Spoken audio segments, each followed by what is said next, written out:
Hi everyone, আসসালামু আলাইকুম। আশা করি আপনারা সবাই ভালো আছেন। আলহামদুলিল্লাহ আমরা সবাই ভালো আছি। আর একটা ব্লগ আমি আপনার সাথে শেয়ার করতে যাচ্ছি। আজকে আমি অনেক দিন পর আসলাম আমার গার্ডেনে। দেখেন এখন আমার এখানে শেষ সময়, আজকে হচ্ছে নভেম্বরের 13 তারিখ। দেখেন কত সুন্দর ধনিয়া পাতা হয়ে আছে। আমি কিন্তু এখান থেকে মাঝে মাঝে এসে নিয়ে যাই। সব সময় আপনাদের সাথে শেয়ার করতে পারি না, এখন আবার একটু বাইরে ঠান্ডা পড়েছে। এখন আমি এখানে আসছি, জ্যাকেট পরে এসেছি, আজকে একটু বেশি ঠান্ডা। তা আমি ধনিয়া পাতা নিতে আসলাম। আমি আলু ভর্তা করব। আলু অলরেডি আমি কিচেনে সিদ্ধ বসিয়ে রেখে এসেছি। আর ধনিয়া পাতা দেখে আজকে একটু বেশি করেই নিয়ে যাব।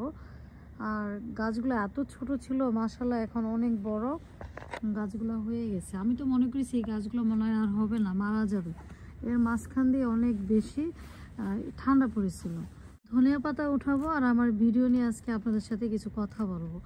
আমি আগের মতন ভালো করে আমি ভিডিও বানাতে পারি না, শুধু আমার ছোট বেবির জন্য। আমার যে একটা ছোট বেবি আছে আপনারা সবাই জানেন, 10 মান্থ।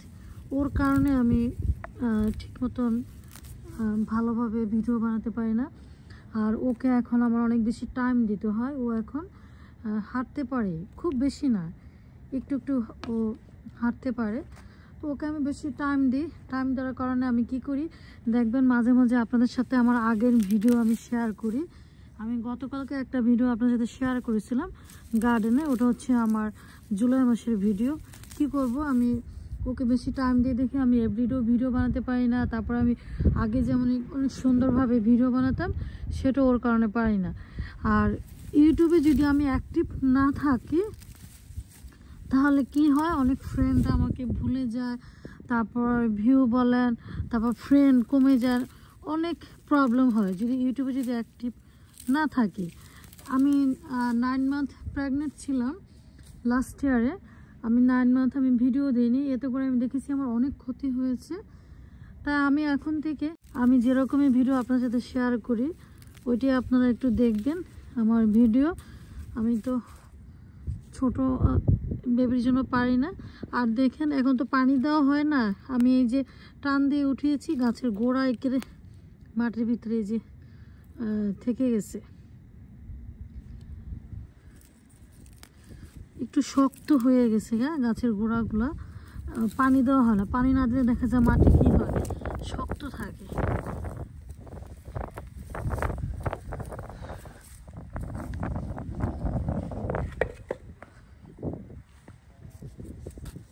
তবে ওইখানে যে গোড়াগুলো দেখতেছেন না, এগুলো থেকে আবার পাতা হয়ে যাবে। আমার এই ধনিয়া পাতা কিছুদিন আগে একটা আন্টিও নিয়েছে। তার ধনিয়া পাতা আমি তুলবো না, দেখতে পাচ্ছেন অনেকগুলো আমি তুলে ফেলেছি। তা এখন আমি এই যে দেখতেই পারছেন আমার শেষ সময়, দেখেন কিভাবে মরিচ ধরে আছে, নাগা মরিচ, তারপর এই যে কাঁচা মরিচ দেখেন। আর এই যে কত ফুল ঝরে পড়ে যাচ্ছে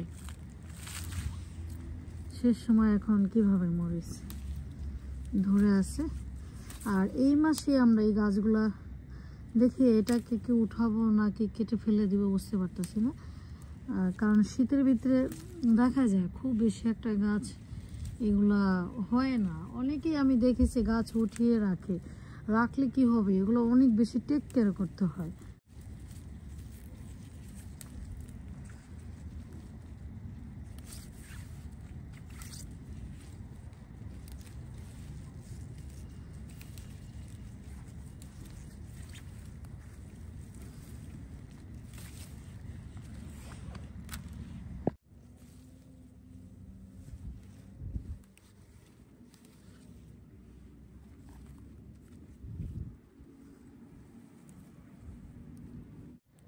মরিচ তোলা শেষ। আর এই যে নাগা মরিচ পাকা, এগুলো আমি আজকে এখন তুলবো না, এগুলো আপনাদের ভাইয়া তুলে নিবে। আর এই যে দেখেন কতগুলো এই গাছটা থেকে আমি মরিচ তুললাম। আর এই যে ধনিয়া পাতা, এগুলো আমি বাসায় নিয়ে গুঁড়া কাটবো। এখানে ঠান্ডা, দেখেন নতুন করে আবার মূলা গাছের শাক হয়ে আছে। আর এখন আমি এগুলো তুলে নিব না, শাকগুলো ঠান্ডা লাগতেছে। আর এই যে বেগুন গাছের অবস্থা দেখেন, তবে এখানে বেগুনও আছে দেখতেছি।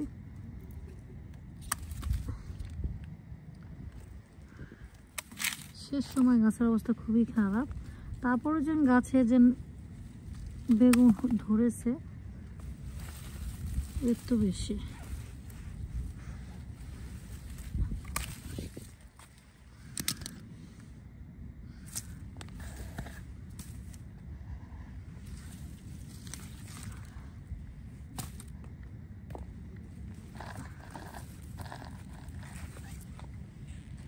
চারটা ও আরো একটা আছে।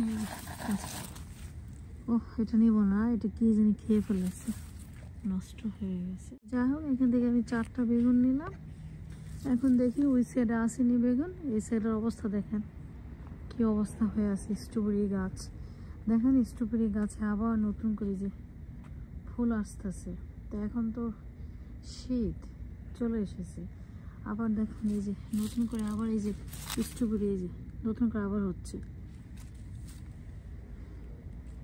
এখানে তো দেখা যাচ্ছে বেগুন এখনো আছে, এই যে এখনো বেগুনগুলো ভালো আছে। গাছ তো ড্রাই হয়ে গেছে বাতাসে, ঠান্ডার কারণে গাছ ড্রাই হয়ে গেছে। এই যে এখানে একটা আছে ভালো। তারপর এটা না, এটা নেওয়া যাবে না, এগুলো নেওয়া যাবে না। আর এই যে আমি যে অনেক সিম তুলতাম, এই দেখেন সিমের গাছের অবস্থা কি একেবারে শেষ, ঠান্ডায় গাছ মারা গেছে। আর এই যে আমার ক্যাপসিকাম গাছ কি অবস্থা হয়ে আছে, এগুলো নষ্ট হয়ে গেছে, ঠান্ডার কারণে নষ্ট হয়ে গেছে, এগুলো নেওয়া যাবে না। আর এগুলো হচ্ছে কলই। কলই আপনারা চিনেন কিনা জানি না, আমাদের দেশে কলই এই টাইমটা বেশি হয় বাংলাদেশে, ঘুমন্টের টাইমে কলই যে বিচি হয়ে আছে। তবে এখান থেকে আমি এগুলো নিব না, এগুলো মাটির ভিতরে পড়ে থাকবে, নেক্সট ডে আবার হয়ে যাবে। আর এই যে ধনিয়া, এগুলো আপনাদের ভাইয়া পরে উঠিয়ে ফেলবে। আর এখানে নতুন করে আমরা মূলা বীজ ফালিয়েছিলাম, পাতাগুলো এখনও দেখতেছি ভালোই আছে, তো আজকে আর নিচ্ছি না, এটা আরেকদিন নিয়ে যাব। আর এই যে এখানে মরিচগুলো সব মারা গেছে ঠান্ডায়।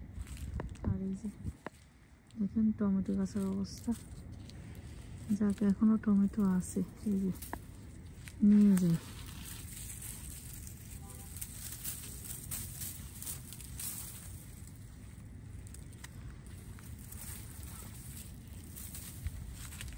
সবগুলো টমেটো তোলা শেষ।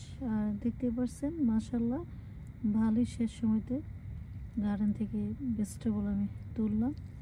তো এখন আমি বাসায় যাব। আর এই তো আমি বাসায় চলে এসেছি, দেখি এখন আলু কি সিদ্ধ হয়ে গেছে না। হ্যাঁ, এই যে আলু সিদ্ধ হয়ে গেছে। তবে এখন আমি কী করবো, আলুর পানিগুলো আমি ফেলে দিব, তারপর আলুটা আমি আবার গ্যাসে স্টোভ করে দিব। আলুর ভিতরে যে পানিটা থাকবে এটা শুকিয়ে যাবে। বাইরে যাওয়ার সময় আমি এখানে মাছ ভিজিয়ে রেখে গিয়েছিলাম, এটা হচ্ছে পোয়া মাছ। পোয়া মাছ দিয়ে বেগুন আলু টমেটো দিয়ে রান্না করব। তা আমি এখন বেগুনগুলো কেটে নিব, আপনারা আমার সাথেই থাকবেন, দেখতে থাকবেন।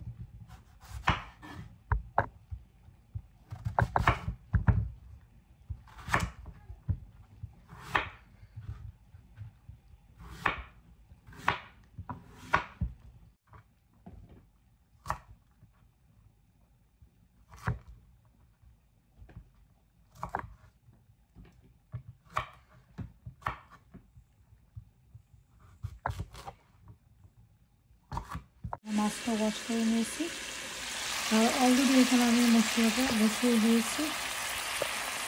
আজকে আমি মাছ কষিয়ে রান্না করবো না, যেহেতু এগুলো হচ্ছে নদীর মাছ। আমি বেগুনটা কষিয়ে তারপর আমি মাছটা বেগুনের উপরে আমি দিয়ে দিব। আর যখনই আমি পেঁয়াজটা দিয়েছিলাম তেলে দেওয়ার পরে আমি আবার লিভিং রুমে দেখলাম লিভান কান্নাকাটি করতেছে, ওকে আমি লোক আফটার করতে গিয়েছি। আর সে দেখলাম পেঁয়াজ একটু পুড়িয়ে গেছে। ছোট বাচ্চা নিয়ে রান্না বাড়া করে খেতে অনেক কষ্ট, তারপরেও করার কিছু নেই। আমাদের বিদেশের বাড়িতে হেল্পিং হ্যান্ড নেই, নিজেদের কাজ নিজেদের করে নিতে হয়।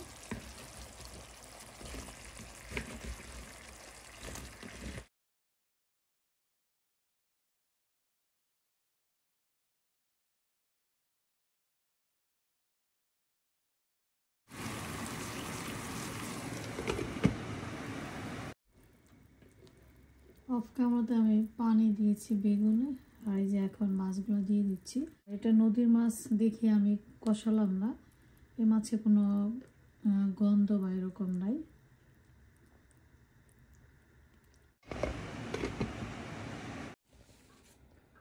মাছটা আমি ঢেকে দিলাম।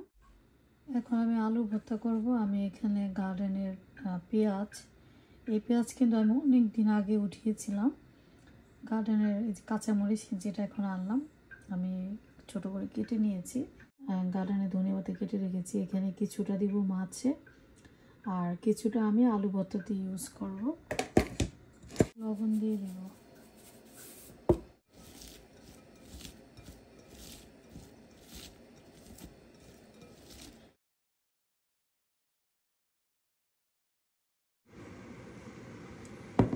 কিছু ধনিয়া পাতা দিয়ে দিলাম।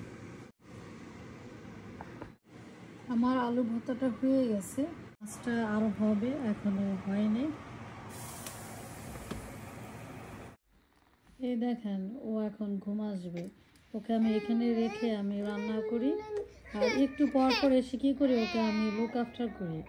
তো এখন ও ঘুম আসবে, আমি আবার আপনাদের সাথে আবার ক্যামেরাটা পরে আমি অন করব। এই যে লিবান ঘুমিয়ে গেছে, আর ও এভাবে ঘুমিয়ে থাকে, ওকে কোনো বালিশ দেওয়া হয় না। 1 বছর না হওয়া পর্যন্ত কোনো বালিশ দিতে ডক্টররা না করেছে আমাদেরকে। আর এখন আমার কিচেনের বাকি কাজগুলো করব। আমার মাছটা হয়ে গেছে, আমি অলরেডি লবণ চেক করে নিয়েছি। আর এখন আমি ধনিয়া পাতা দিয়ে দিব, আর মাছের ঝোলটা আর কমিয়ে নেব।